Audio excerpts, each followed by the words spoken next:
माँ, ये देखिए उनके पद चिन्ह।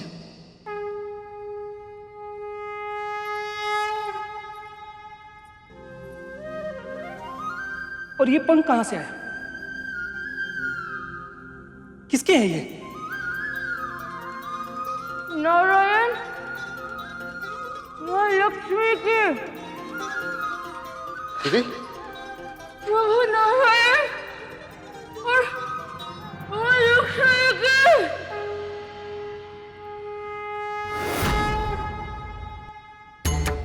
ये आप क्या कह रही है दीदी? और आपकी ये दशा कैसे हुई? अब हमारा भी कल्याण कर दीजिए माँ। अपराध क्षमा कीजिए, कृपा कीजिए भगवती।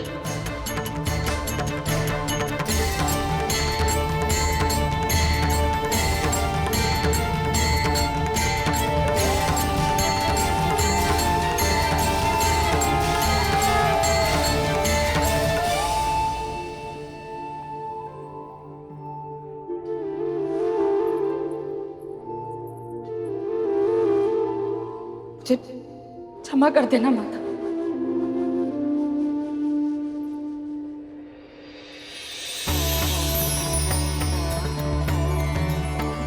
ये बच्चन प्रभु नारायण और माता लक्ष्मी के,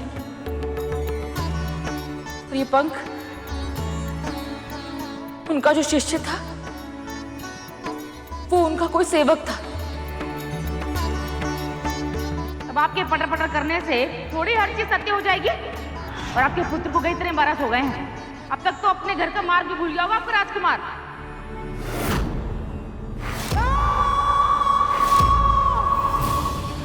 सत्य तो ये है कि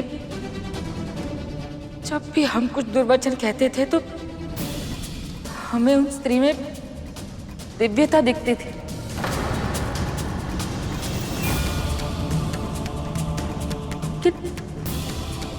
हम सत्य पहचान ही नहीं पाए। इसका अर्थ ये है कि स्वयं भगवान हमारे कल्याण के लिए आए थे यहाँ। प्रभु विष्णु और माता लक्ष्मी मेरे समक्ष।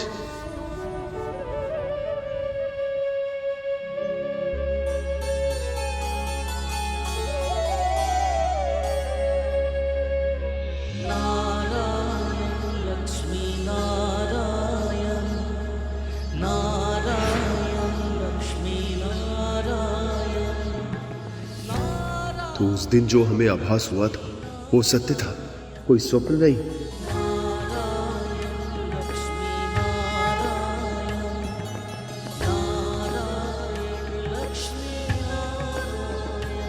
भगवान, हमें तो बहुत आरंभ में ही उन्होंने अपने वास्तविक स्वरूप का आभास दे दिया था और हम ठहरे निर्बुद्धि, उन्हें पहचान ही नहीं पाए।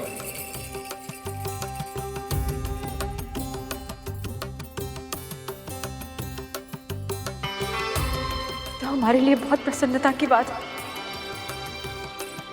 कि साक्षात स्वामी नारायण और माता लक्ष्मी हमारे घर पधारे। उन्होंने हमें कथा सुनाई, हमारे हाथों से बना भोजन खाया। माता ने स्वयं अपने हाथों से बना प्रसाद हमें खिलाया, हमारे साथ रहे। ये हमारा सौभाग्य है, हम धन्य हो गए।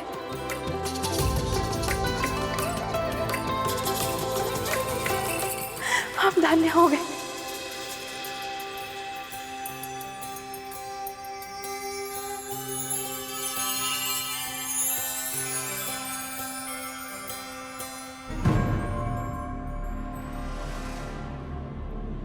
छोटे भाभी, सत्य तो यह है कि हम कभी नहीं चाहते थे कि आपका पुत्र घर वापस आए।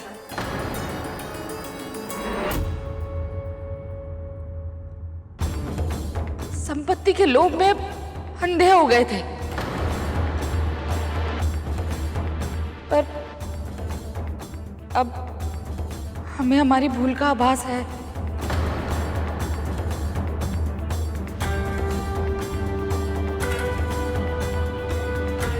बहुत लज्जित है हम। हो सके तो हमें क्षमा कर दीजिएगा। दीदी, आप तो हमारा परिवार है और अब हमारे मन में कोई मैल नहीं।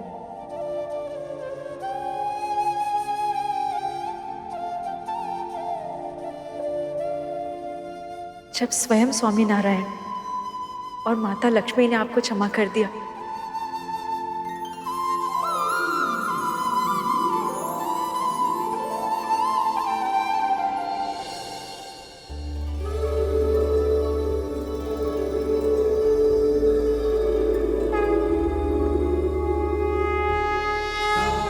लक्ष्मी नारायण की जय, माँ भगवती विंध्यवासिनी की जय, बोलो लक्ष्मी नारायण की जय, माँ भगवती विंध्यवासिनी की जय।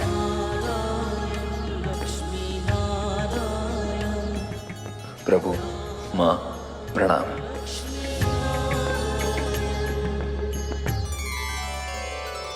बहुत बहुत बधाई हो गरुड़, तुमने अपनी भक्ति से वो शक्ति अर्जित कर ली है जिससे तुम अब अपने जन्म का उद्देश्य पूरा कर पाओगे। हाँ भैया, परंतु ये माँ की कृपा और प्रभु की दया के बिना संभव ही नहीं था।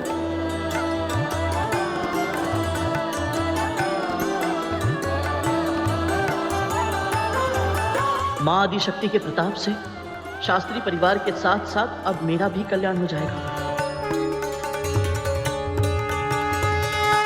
अब अपनी माँ को सबसे बड़ी प्रसन्नता दे पाऊंगा। मैं अपना सबसे बड़ा स्वप्न अब पूरा कर पाऊंगा। कितना अद्भुत होगा वो क्षण जब प्रभु मुझे अपना वाहन बनने का सौभाग्य प्रदान करेंगे।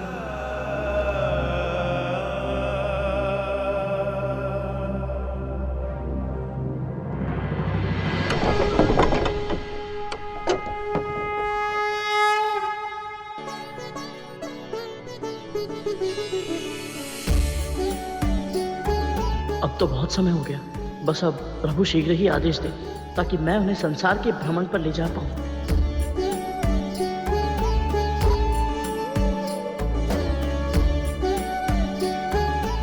मैं तुम्हारी आतुरता समझ सकती हूँ गरुड़। मैं भी उत्सुक हूँ तुम्हें प्रभु का वाहन बनते देखने के लिए।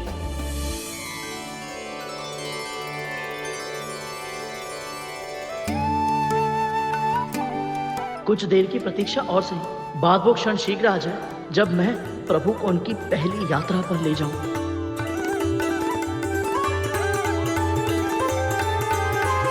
प्रभु उठ गए?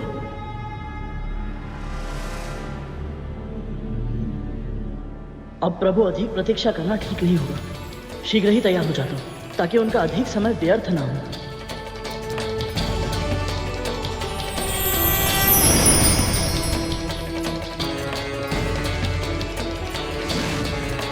प्रणाम प्रभु। देवगण, आप सब यहाँ? आपके दर्शनों की कामना थी प्रभु, और कुछ संसार के विषयों पर आपसे चर्चा करनी थी। बताइए।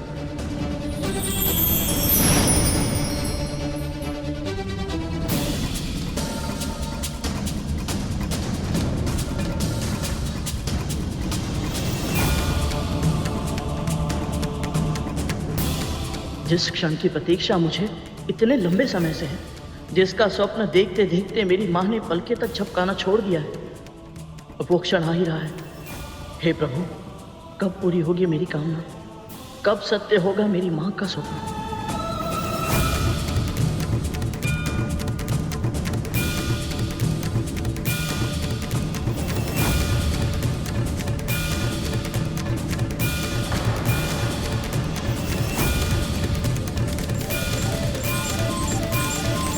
पुत्र,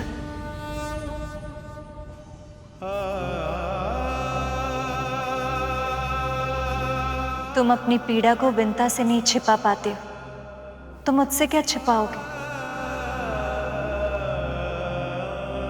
माँ, प्रभु का सेवक होने के पश्चात भी मैं प्रभु की सेवा कर ही नहीं पा रहा हूं। और इससे जो पीड़ा मुझे हो रही है उसे मुखर होकर व्यक्त भी नहीं कर पा रहा हूं। मां, जब तक मैं प्रभु का वाहन नहीं बन जाता मेरा जीवन व्यर्थ ही रहेगा।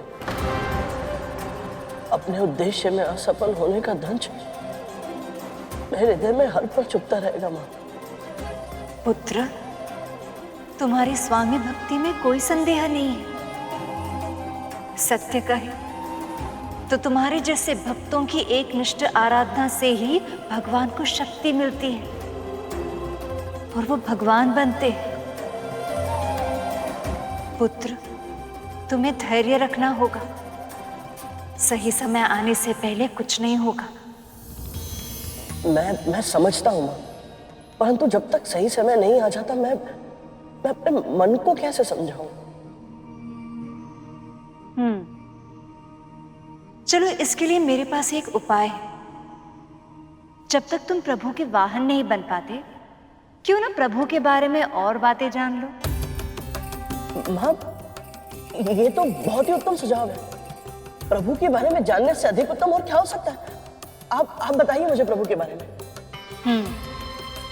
तो क्या तुम्हें ये पता है, नारायण संसार के पालनहार होने के साथ साथ क्रमिक विकास के कर्ता भी है। वो कैसे मां? इस ब्रह्मांड में पहले कुछ भी नहीं था, कुछ भी नहीं। फिर महाशिव उत्पन्न हुए। वो अपने आप में संपूर्ण थे पर स्थिर थे। उनकी ऊर्जा से बनी आदि शक्ति, फिर इन दोनों के योग से नारायण की उत्पत्ति हुई और फिर नारायण की नाभि से उत्पन्न हुए ब्रह्मदेव। उस समय संसार में केवल जल था। फिर नारायण ने असुर मधुकैटभ का वध करके उनके महावृद्धाकार तन के अवशेषों से पृथ्वी का निर्माण किया। जैसे कि तुम्हें कद्रू ने बताया था, विकास यात्रा के क्रम में सबसे पहले जीवन की उत्पत्ति जल से हुई थी।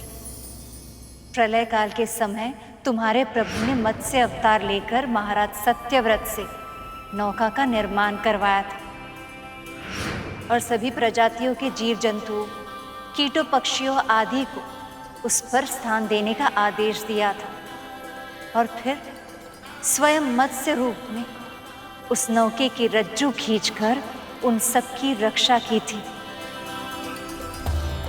उसके बाद देवों और असुरों में संग्राम छिड़ गया। दिव्य शक्तियों में भीषण युद्ध होने लगा। इस काल में समुद्र मंथन को संभव बनाने के लिए उन्होंने दूसरा अवतार अर्थात कूर्म अवतार लेते हुए तुमने स्वयं देखा। जल पर विचरण करने वाली मछली के बाद आया था जल और थल दोनों पर धीमी गति से विचरण करने वाला कछुआ।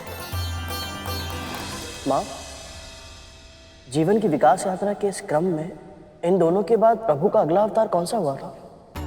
अवतारों का प्रकट होना इतना सहज नहीं होता पुत्र। किसी भी अवतार के उत्पन्न होने से पहले उसकी आवश्यकता का जन्म होता है। उचित कारण और योग्य परिस्थिति उत्पन्न हुए बिना कोई भी अवतार संभव नहीं हो सकता।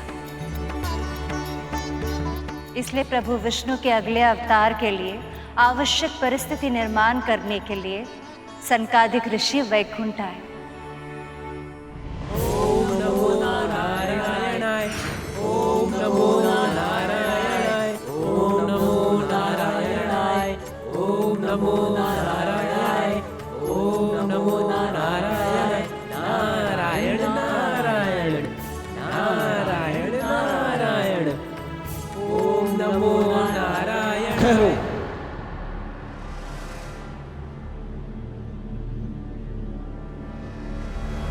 द्वार खोलो द्वारपालो, हमें अपने प्रभु के दर्शन करने हैं।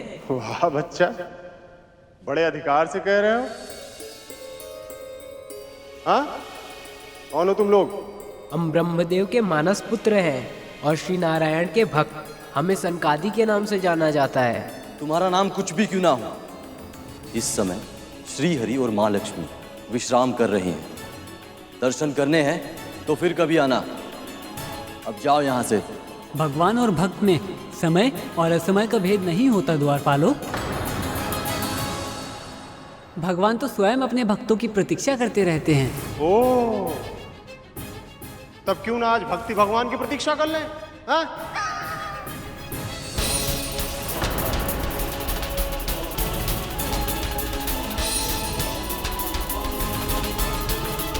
बस अब बहुत हो गया। हमें श्री हरि के दर्शन इसी समय करने हैं। बाल हट मत करो, तुम बालक ब्रह्मचारी।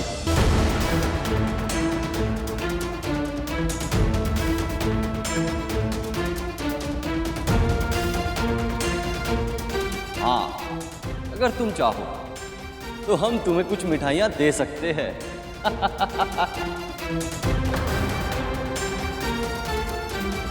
तुम हमारे साथ छोटे बालक की तरह व्यवहार करना बंद करो। बस अब बहुत हो गया। हमने तुम्हें चेतावनी दी थी पर तुमने हमारी चेतावनी पर ध्यान नहीं दिया। हमारे निवेदन का आदर करने के स्थान पर तुमने हमें श्री हरि के दर्शन तक करने नहीं दिए। भगवान और भक्त के बीच अवरोध करने का दुस्साहस किया है तुम दोनों ने। अब इस पाप की सजा अवश्य भुगतोगे तुम। और अब यही पीड़ा तुम्हें भी सहनी होगी। तुम दोनों को अहंकार ने जकड़ कर रख दिया है। तुम दोनों वैकुंठ में वास करने के योग्य नहीं हो। अब तुम दोनों को मृत्यु लोक जाना होगा।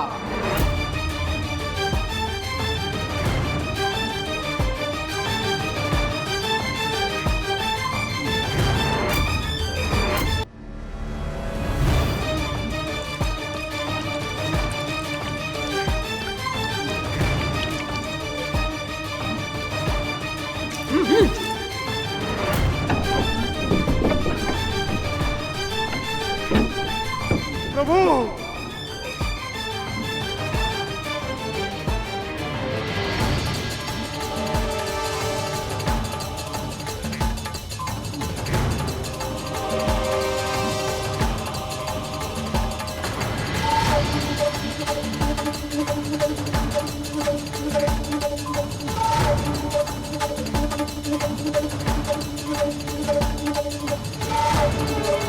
प्रणाम ऋषिवा।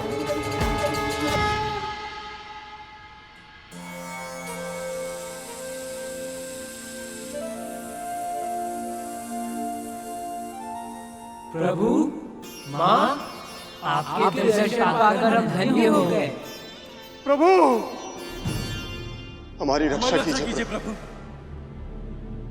प्रभु, इन ऋषियों के श्राप से हमें मुक्ति दिलाइए। हम इतना बड़ा श्राप सह नहीं पाएंगे प्रभु। पर ऋषियों की वाणी को असत्य मैं भी नहीं कर सकता जय विजय। पर यदि इन्होंने आपको दंड दिया तो उसे तो भोगना ही होगा। पर प्रभु, हमने तो अपने कर्तव्य का निर्वहन किया था। जय विजय, ये सत्य है कि तुम दोनों द्वारपाल हो। प्रवेश की मर्यादा बनाए रखना ही तुम्हारा कर्तव्य है। पर तुम दोनों को इस बात का आकलन भी करना आवश्यक है कि द्वार पर किनका आगमन हुआ है। अपने भक्तों से मिलने के लिए स्वयं भगवान भी दौड़े चले जाते हैं और आप दोनों ने उनके भक्तों को ही द्वार पर रोक दिया। तपस्वियों का अनादर करना एक अपराध है जय विजय, और अपराध किया है तो इसका दंड तो तुम्हें मिलेगा ही। आप सत्य कह रही है माँ।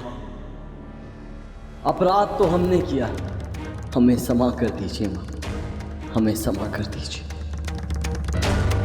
हम इतना बड़ा दुख कैसे सहन कर पाएंगे प्रभु?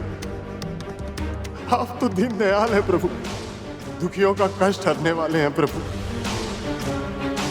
हमारे उद्धार का कोई तो उपाय बताइए।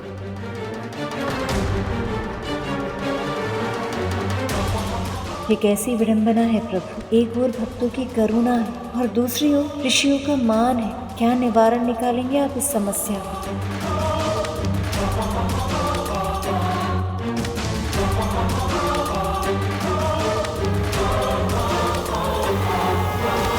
ऋषिवर, ये दोनों मेरे परम भक्त, परम सेवक। आपका श्राप भोगने के बाद कृपया आप इन्हें वैकुंठ फिर से लौटने की अनुमति दें। आपके सामने होकर हम अनुमति कैसे दें? इतना सामर्थ्य नहीं है हमारे पास प्रभु। आप हमारे भगवान हैं। इनके दंड और इनकी वापसी से संबंधित सभी निर्णय हम आप पर छोड़ते हैं प्रभु।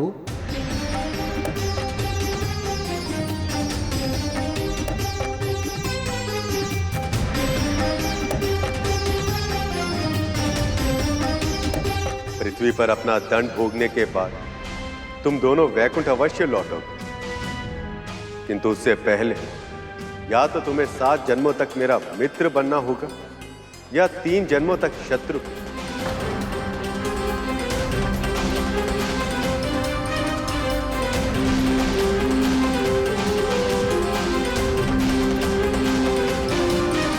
परंतु जिनके बिना 7 क्षण भी संभव ना हो, उनके बिना 7 जन्मों का विरह कैसे सह पाएंगे प्रभु?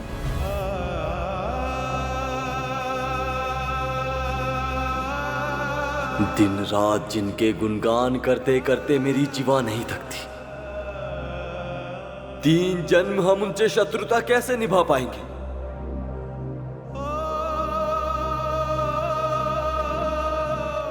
ये कैसा धर्म संकट है प्रभु?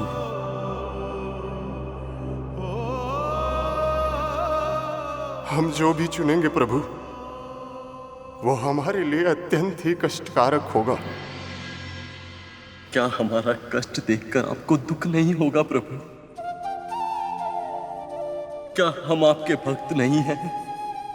जय विजय पुत्रों, जब तुम्हें किसी एक मार्ग का चुनाव करना ही है, तो जो मार्ग तुम्हें अपने प्रभु के पास शीघ्र अतिशीघ्र लौट के आने की सहायता करे, उस मार्ग का चुनाव करना उचित नहीं होगा?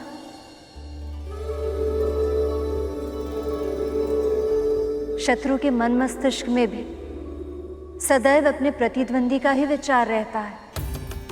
दिन रात सोते जागते वो सदैव अपने शत्रु का स्मरण करता रहता है।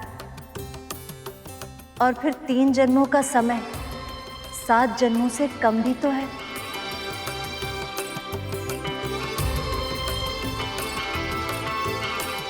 माते, आपने हमारी आंखें खोल दी। आपने हमारी सहायता की, हमें मार्गदर्शन दिखाया। ये किसी वरदान से कम नहीं है मां।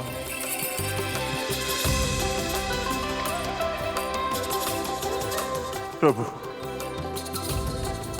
हमें 3 जन्मों तक आपसे शत्रुता निभाना स्वीकार है प्रभु,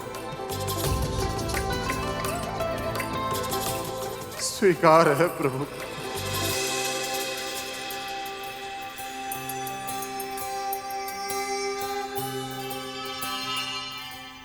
नारायण के प्रति आपकी भक्ति सचमुच अद्भुत है।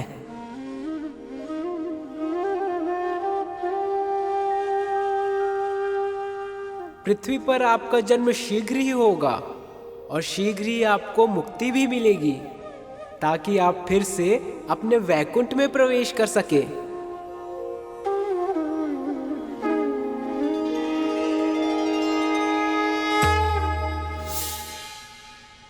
इन तीनों के जन्मों में जय विजय किस रूप में है मां? सतयुग में उनका जन्म हिरण्यकश्यप और हिरण्याक्ष के रूप में हुआ था। त्रेता युग में उनका जन्म रावण और कुंभकर्ण के रूप में होगा। और द्वापर युग में नारायण के इन शत्रुओं को शिशुपाल और दंतावक्र के रूप में पहचाना जाएगा। ये सभी स्वयं प्रभु के हाथों मारे जाएंगे और फिर से वैकुंठ में वास करने के अधिकारी बनेंगे। मुझे उन दोनों के सत्यों के अवतारों की कथा विस्तार में सुनाइए ना मां। ऋषि सनकादिक ने जैसे कि कहा था, उनके जन्म का समय निकट ही था। महर्षि कश्यप की पत्नियों में से एक दिति उनके आश्रम में पुत्र प्राप्ति की इच्छा से आई। मुझे अदिति दीदी की तरह संतान चाहिए। और ये उचित समय नहीं है संतान धारण करने के लिए। इस बेला में संतान धारण करने से उनमें तामसिक गुण आ जाते हैं देवी। नहीं, मैं प्रतीक्षा नहीं कर सकती। महर्षि कश्यप को आने वाली अशुभता का आभास हो गया था। समय ने उनके अनुमान को सत्य सिद्ध कर दिया था। जब उनके पुत्रों हिरण्यकश्यप और हिरण्याक्ष के रूप में जय विजय का जन्म हुआ तो सारी पृथ्वी कांप उठी। फूल पक्षी बोलने लगी, सियार विलाप करने लगी।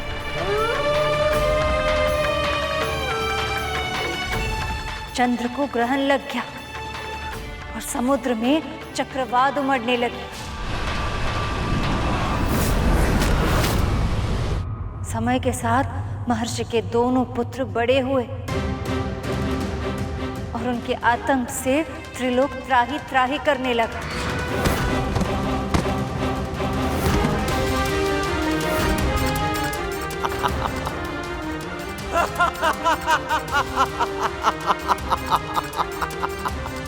है कोई योद्धा जो मुझसे युद्ध कर पाए, जो मुझे पराजित कर पाए? बोलो, है कोई?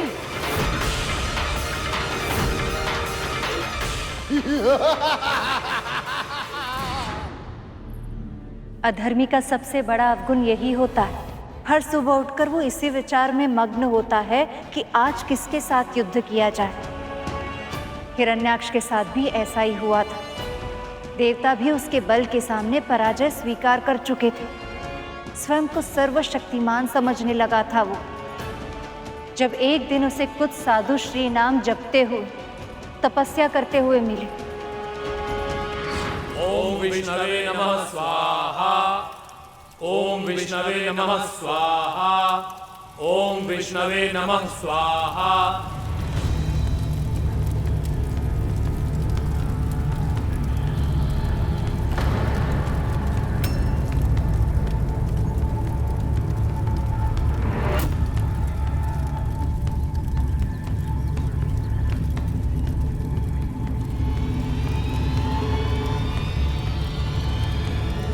संसार में सबसे अधिक बलशाली, सबसे अधिक ऊर्जावान और सबसे अधिक सामर्थ्यवान केवल दो ही पुरुष हैं, मैं और मेरा भाई हिरण्यकश्यप। तो फिर कौन है ये विष्णु जिसकी उपासना तुम सब मिलकर कर रहे हो? श्री विष्णु इस जगत के पालनहार हैं असुर श्रेष्ठ। पूरी सृष्टि इन्हीं के आशीर्वाद से चलती है। मिथ्या भाषण मत करो तपस्वी। मिथ्या नहीं, ये सत्य है। यदि सत्य है तो कहां है वो विष्णु? बुलाओ उसे, पुकार लगाओ उसे। मैं उसे क्षण भर में पराजित करके ये प्रमाणित कर दूंगा कि मुझसे अधिक बलशाली संसार में कोई और नहीं है।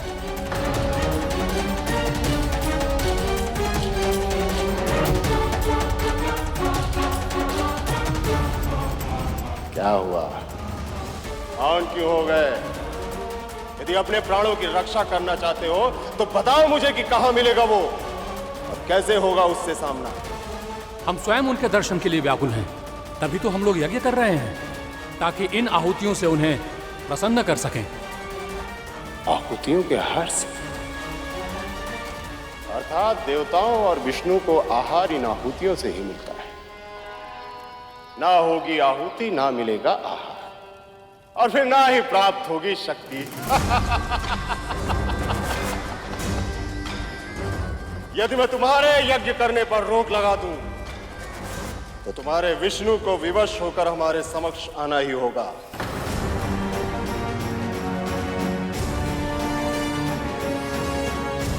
तपस्वियों, आज के बाद कोई भी किसी भी प्रकार का इस धरती पर यज्ञ नहीं करेगा। यदि तुम में से किसी ने मेरे आदेश का पालन नहीं किया तो मिलेगा उसे केवल मृत्युदंड।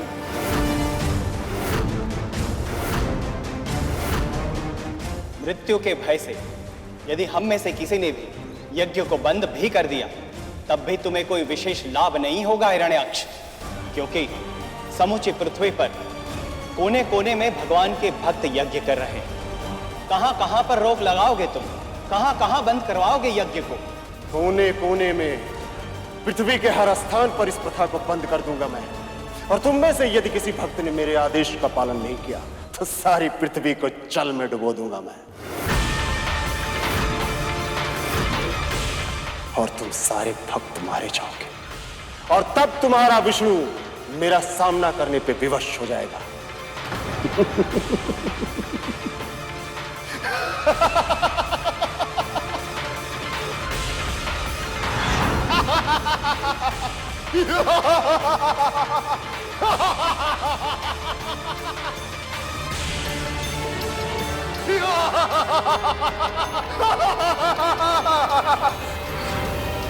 जय ने हिरणाक्ष के रूप में प्रभु के साथ ऐसी शत्रुता ठान ली कि पूरी पृथ्वी संकट में घिर गई।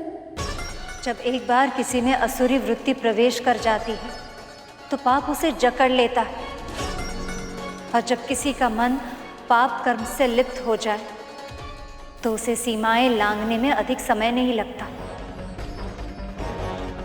तो फिर मुझे ये बताइए मां कि प्रभु पापियों को पाप करने से कब रोकते हैं?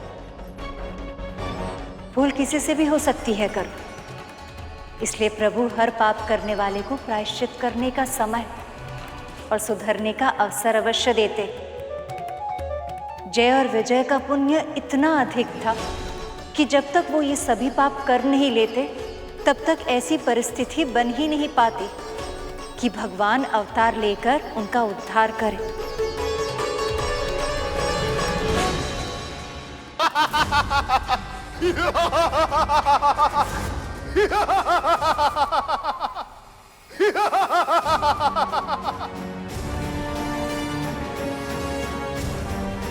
इतना विराट आकार, इतना विशाल शरीर,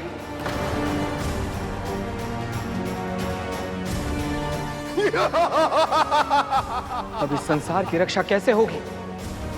कैसे होगी इस संसार की रक्षा?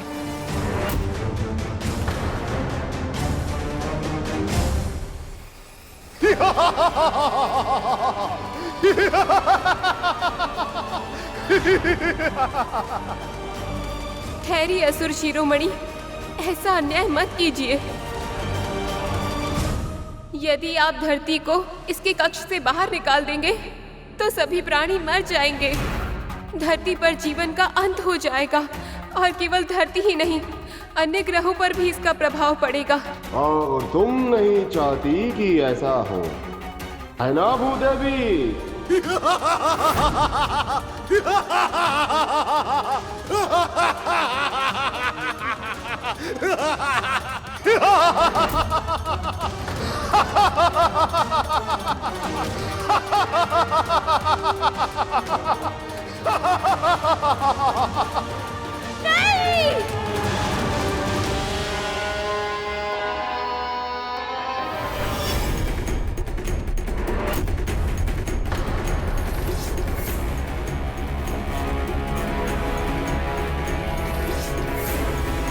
दुष्ट हिरण्याक्ष ने पृथ्वी को अपने स्थान से हटाकर उसे क्षीर सागर की गहराइयों में छिपा दिया, ताकि जब प्रभु विष्णु पृथ्वी की रक्षा हेतु आए तो वो उनसे युद्ध कर सके।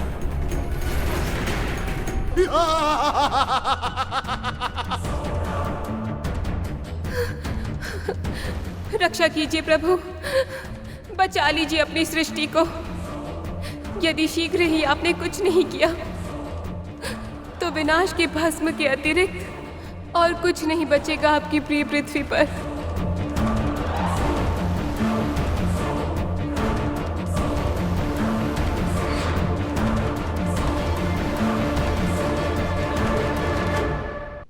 ऐसी करुण पुकार सुनकर तो मेरी भी आग भर आई मां। कल्पना करना भी कठिन है कि अपनी संतानों को ऐसे भीषण संकट में घिरे देखकर स्वयं भूदेवी पर क्या बीत रही होगी। केवल भूमि देवी के लिए ही नहीं, प्रभु नारायण के लिए भी वो क्षण बहुत दुखदायी थे। पूरे ब्रह्मांड में प्रभु को सबसे अधिक प्रिय पृथ्वी ही है, इसलिए उन्होंने उसे आश्वासन दिया कि शांत हो जाइए भूदेवी, धैर्य रखिए। आप जानती हैं मैं अपने भक्तों के कष्टों को अनदेखा नहीं करता, विपत्ति में कभी भी उन्हें अकेला नहीं छोड़ता। आपकी पीड़ा मेरे हृदय को भी दुख पहुंचा रही। विश्वास रखिए, सही समय आने पर मैं आपका उद्धार अवश्य करूंगा। शीतल जलधारा के समान आपके इस आश्वासन ने मेरे कष्टों की ज्वालामुखी को शांत कर दिया है। आपकी जय हो प्रभु, सदा ही जय हो।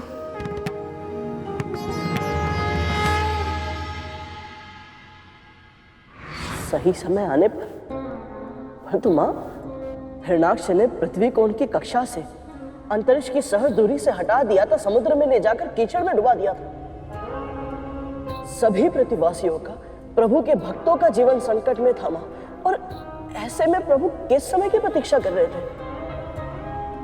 संसार में कोई भी घटना संयोग से नहीं घटती पुत्र।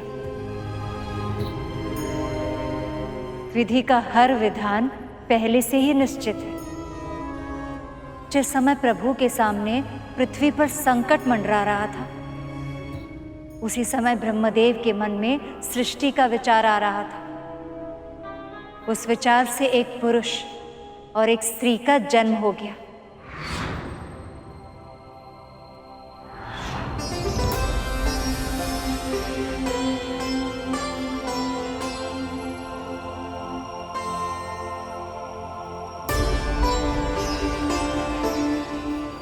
मनु, शत्रुपा,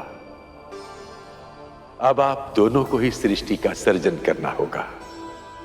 प्रणाम ब्रह्मदेव। आपकी आज्ञा शिरोधार्य है प्रभु, पर दसों दिशाओं में जल ही जल है, हम कहाँ जाए? सृजन और पालन पोषण के लिए भूमि की आवश्यकता है प्रभु, हमें पृथ्वी दीजिए। ये कार्य तो केवल नारायण ही कर सकते हैं, इसलिए आप दोनों को ही उनका आह्वान करना होगा।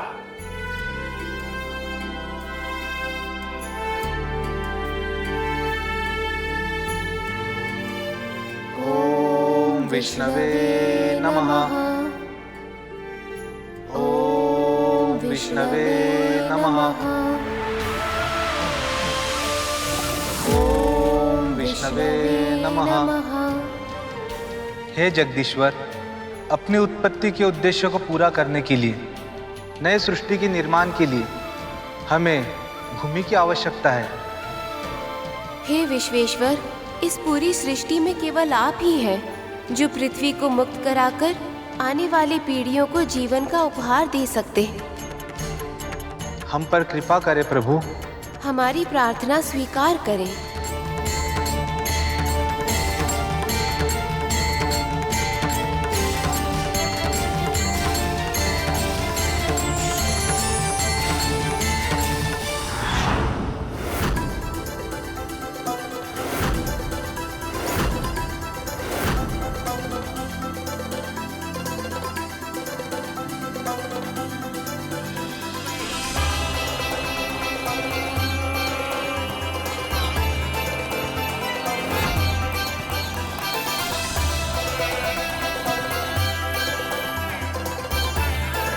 प्रभु नारायण ने अवतार लिया है।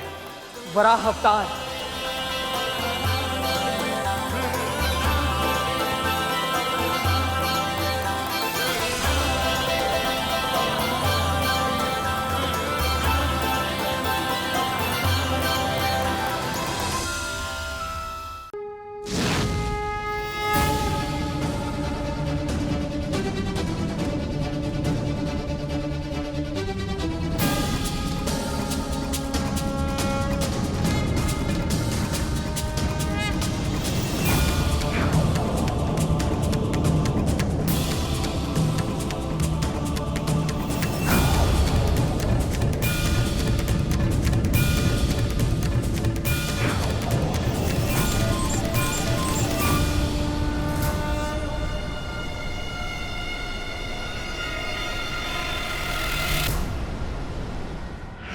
परंतु माँ, प्रभु तो अंतर्यामी है, तो फिर वो सीधे भूदेवी के पास क्यों नहीं गए? हर अवतार की निश्चित मर्यादा होती है पुत्र, जिसे प्रभु कभी भंग नहीं होने देते। अन्यथा वो तो इच्छा मात्र से ही, केवल विचार शक्ति से ही किसी का भी वध करने में सक्षम है, पर वो ऐसा नहीं करते क्योंकि उनके अवतारों का उद्देश्य धर्म की रक्षा और अधर्म के नाश के साथ साथ संसार को ये शिक्षा देना भी है कि प्रयास किए बिना किसी को कुछ नहीं मिलता, स्वयं भगवान को भी नहीं। और फिर पृथ्वी को सूंघते सूंघते वराह अवतार में प्रभु समुद्र के जल के नीचे पहुंच गया।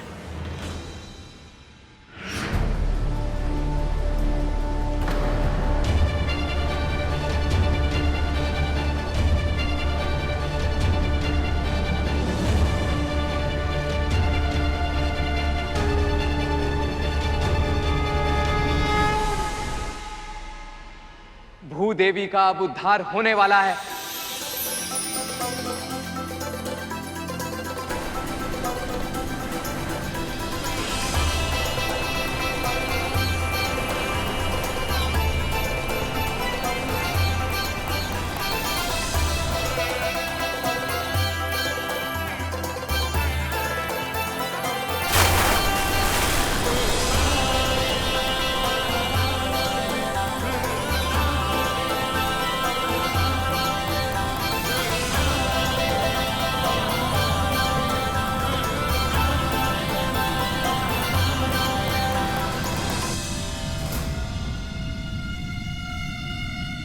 ये कैसा संकेत दे रही है प्रकृति?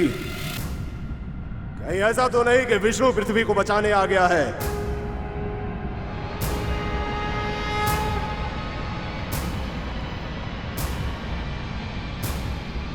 ये तो साधारण वराह है, तो फिर विष्णु कहां है और ये कहां ले जा रहा है पृथ्वी को? ठहर जा वराह! मेरे आदेश को अनसुना करके पृथ्वी को सौर मंडल की ओर ले जाने का प्रयास कर रहा है तू। अब तुझे स्मरण दिलाना ही होगा कि मेरे सामने तेरी स्थिति कितनी तुच्छ है। और फिर उस मूढ़मती हिरण्याक्ष ने अभिमान में आकर प्रभु को तरह तरह के दुर्वचन कहे। अपमान की पराकाष्ठा को पार कर देने वाले उन शब्दों को सुनकर बहुत धैर्यवान व्यक्ति भी अपना धैर्य खो दे, इतनी नीचता भरी थी उसके कथनों में। पर प्रभु ने उसे सुनकर भी अनसुना कर दिया और अपने पथ पर अड़िग होकर आगे बढ़ते रहे। फिर उस दुष्ट ने प्रभु को द्वंद्व युद्ध के लिए चुनौती दी। मेरी पृथ्वी को चुरा कर ले जा रहा है। ठहर जा वराह, सामना कर मेरा। यदि तनिक भी साहस है तो द्वंद्व युद्ध कर मुझसे और पराजित कर मुझे। यदि पराजित कर पाया तो ले जा पृथ्वी को।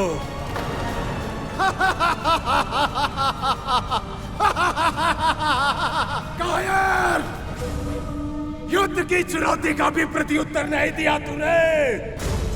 ओ कायर, युद्ध कर मुझसे। हिरण्याक्ष हूं मैं।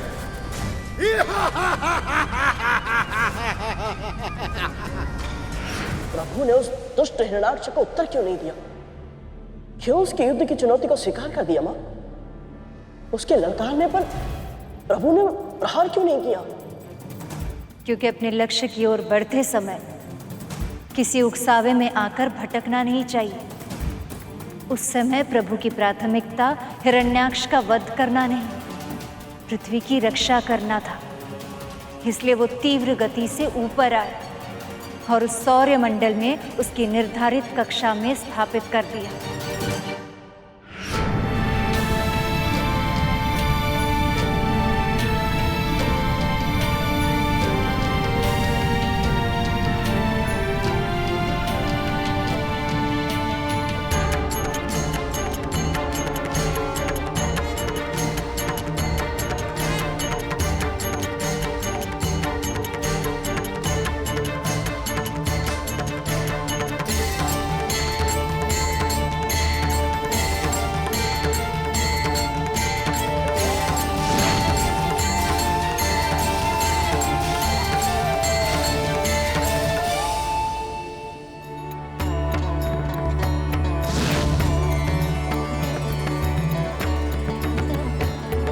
हे वराहदेव, हे विष्णु अवतार, आपने मुझ पर कृपा की, मुझे फिर से सौर मंडल में मेरी कक्षा में स्थापित कर दिया। आपका बहुत बहुत आभार।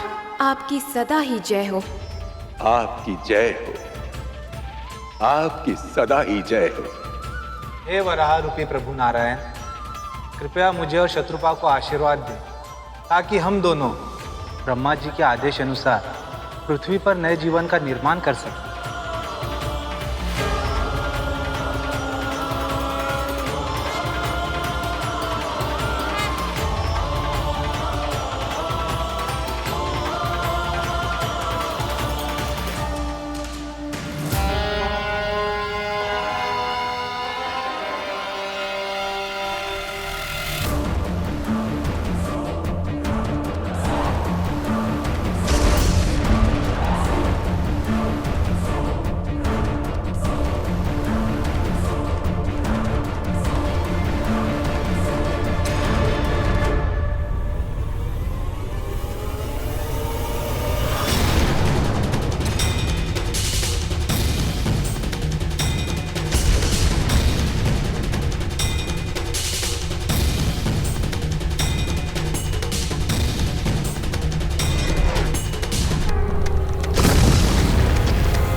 एक होरा में इतना बल कि सौर मंडल से क्षीर सागर की गहराइयों में गिरा दिया मुझे। ये कैसे संभव है?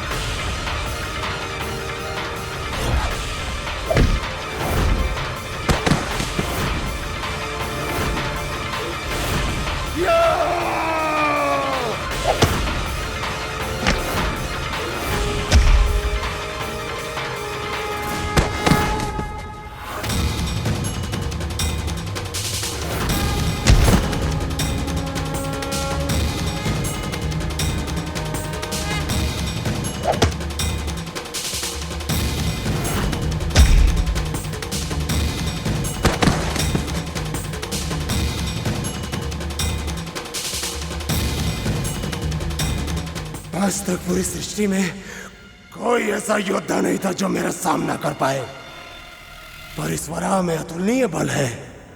थोड़ी ही देर में मुझे यह थकाकर पराजित कर देगा। यदि मुझे इससे बचना है तो मुझे भागना ही होगा।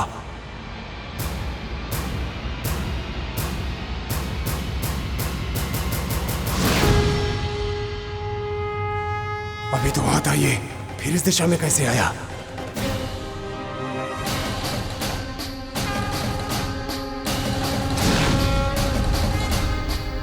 ये यहां भी है।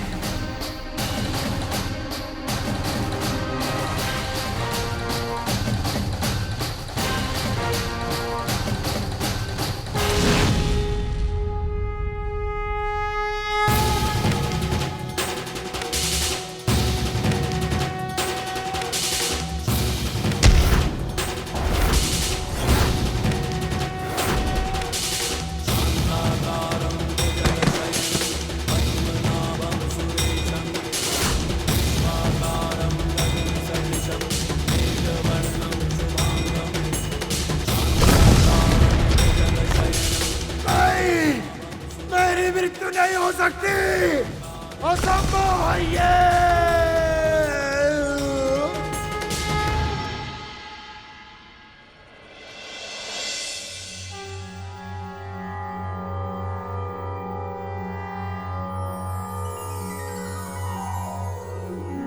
नमः शंभुवे तुभ्यं सृष्टे सर्वार्थवेदिने, नमो हिरण्यगर्भाय वेधसे परमात्मने, नमस्ते वासुदेवाय विष्णवे विश्वयोनये, नारायणाय देवाय देवानां हितकारिणे, नमोस्तुते चतुर्वक्र शारंग चक्रासिधारिणे, सर्वभूतात्मभूताय कूटस्थाय नमो नमः।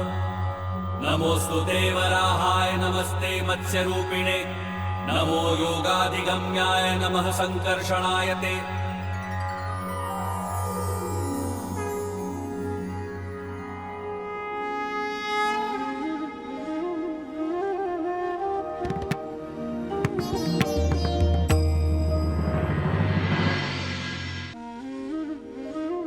प्रभु के इस अवतार ने एक बार फिर सिद्ध कर दिया कि जब जब संसार में पाप बढ़ता है, धर्म का नाश होता है, संत जनों पर संकट आता है, तब तब प्रभु स्वयं आकर अपने भक्तों की रक्षा करते हैं और इस संसार का कल्याण करते हैं। तुमने सही कहा पुत्र, पर केवल हिरण्याक्ष की मृत्यु से संसार पाप मुक्त नहीं हुआ था। इस जन्म में जय का उद्धार तो हो चुका था, पर विजय हिरण्यकश्यप के रूप में जीवित था और उसका उद्धार होना शेष था। हमारी रक्षा कीजिए महादेव। राक्षस कुल की महारानी और हमारी पत्नी का अचानक अस्वस्थ होना, इसका कारण तो हम नहीं जानते, परंतु इतना अवश्य जानते हैं कि कारण जो भी हो, आपकी कृपा से वो अवश्य ठीक हो सकती हैं। उन्हें रोग मुक्त कीजिए प्रभु, उन्हें रोग मुक्त कीजिए। प्रणाम असुरराज। वैद्य जी, आप यहाँ? शुभ समाचार है असुरराज, आप पिता बनने वाले हैं। राक्षस कुल को राजकुमार प्राप्त होगा। बधाई हो, बधाई हो। मैं आपको रत्न से तौल दूंगा वैद्य जी। बहुत अच्छा समाचार दिया है आपने। आज तक मैं और मेरा भाई हिरण्याक्ष ही पूरे संसार पर अपना राज स्थापित कर रहे थे। अब मेरा उत्तराधिकारी जन्म लेगा और निश्चित करेगा कि असुर कुल अनंत काल तक सर्वशक्तिमान रहे। महारानी, महारानी कहां है? महारानी लीलावती, कुछ पल के लिए तो हम घबरा ही गए थे। आपके स्वास्थ्य का समाचार सुन के हम भयभीत हो गए थे और सीधे चले गए अपने महादेव शिव शंकर के पास अपनी रक्षा की गुहार लगाने। और देखिए, महादेव ने कैसा अद्भुत वरदान दिया है मुझे। बधाई हो महाराज, आपको भी बधाई हो। आपको भी महारानी, आपको भी। हमारे पुत्र को जन्म देंगी आप। इससे अधिक शुभ और क्या हो सकता है? अब हमारी ध्वजा संसार में हमेशा हमेशा के लिए फहराई जाएगी। आपने मुझे जीवन का सर्वश्रेष्ठ क्षमा कीजिए महाराज। ऐसा भी क्या आवश्यक कार्य आन पड़ा जो हमारी प्रसन्नता के क्षणों में तुम्हें विघ्न डालते हुए तनिक भय नहीं हुआ? महाराज, बात क्या है सैनिक? निर्भय होकर कहो। असंभव, असंभव है ये। एक साधारण वराह मेरे त्रिभुवन विजयी महापराक्रमी भाई की निर्मम हत्या कर दे, ये असंभव है। अवश्य ही उस मायावी बहरूपीय विष्णु ने किया है। कपट रूप धरने में कुशल है वो। हिरण्याक्ष ने उसे युद्ध के लिए ललकारा था, इसलिए उसने छल का सहारा लिया। मैं उस छलिया को नहीं छोड़ूंगा। क्या आप भी अपने भाई की तरह मृत्यु का वर्ण करना चाहते हैं महाराज? क्या आप मुझे कायर बनकर छुपने के लिए कह रहे हैं गुरुदेव? अपने सहोदर की मृत्यु का प्रतिशोध ना ले, ऐसा कृतघ्न नहीं है हिरण्यकश्यप। आत्मबल का घमंड विनाश का कारण होता है महाराज। श्री हरि कोई साधारण देव नहीं है। उनको पराजित करने के लिए आपको विशेष शक्ति अर्जित करनी होगी। विशेष शक्ति? उसे कैसे अर्जित कर सकता हूं मैं? इसके लिए आपको भूख प्यास, आनंदमय जीवन, नाखेट, मदिरा, मांस सबका त्याग करना होगा। आप मार्ग बताइए गुरुदेव। यदि उस मार्ग पर कांटे भी बिछे होंगे तो भी मैं नग्न पांव चलूंगा। प्रतिशोध की ज्वाला में धधकते इस हृदय को अब तभी शांति मिलेगी जब उस वैरी विष्णु का वध करूंगा मैं। अगर ऐसी बात है तो आपके लक्ष्य प्राप्ति का एकमात्र उपाय है तपस्या। आप ब्रह्मदेव की तपस्या कीजिए।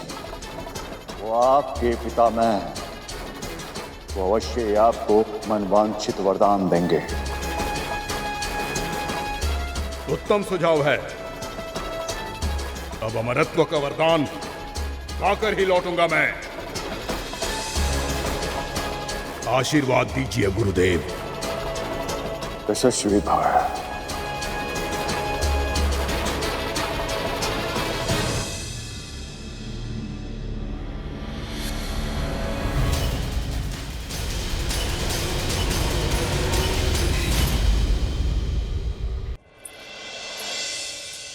महाराज,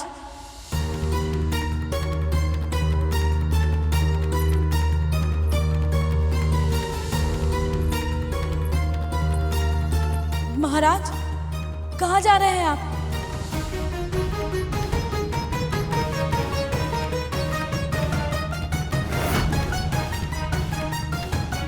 और ये वस्त्र,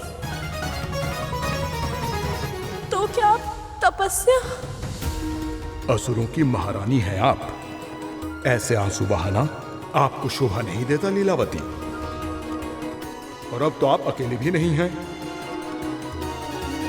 हमारे राजकुमार असुर कुल दीपक के स्वास्थ्य का ध्यान रखना भी आपका ही दायित्व है।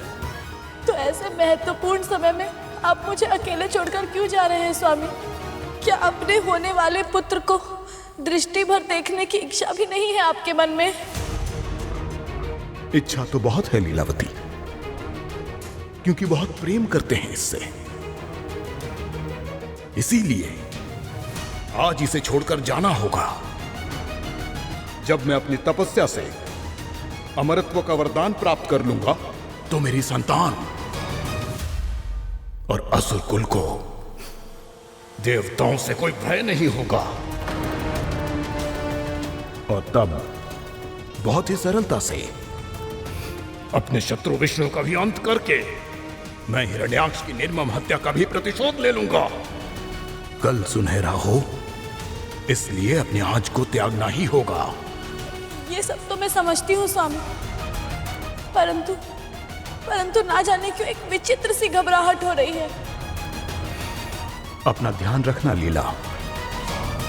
जब तक मैं वापस लौटकर नहीं आता, मेरे पुत्र का पालन पोषण बहुत प्रेम से करना। एक बार मैं अमरत्व का वरदान लेकर वापस आ जाऊं, फिर हम पिता पुत्र पूरे ब्रह्मांड पर शासन करेंगे।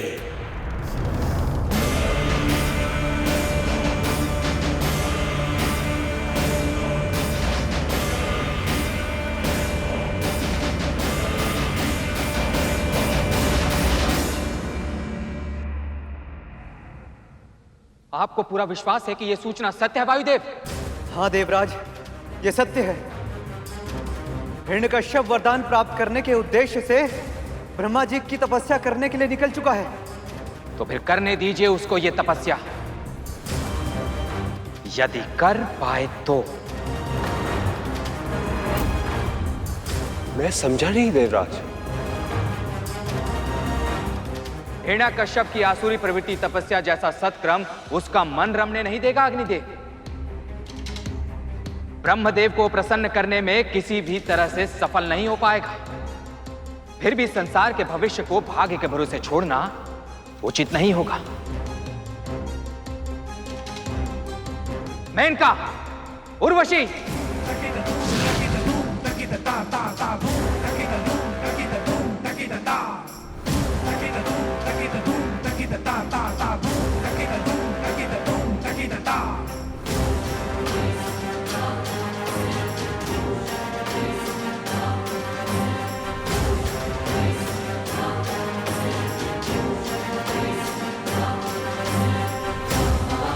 आप दोनों जाइए और उसकी तपस्या भंग कर दीजिए।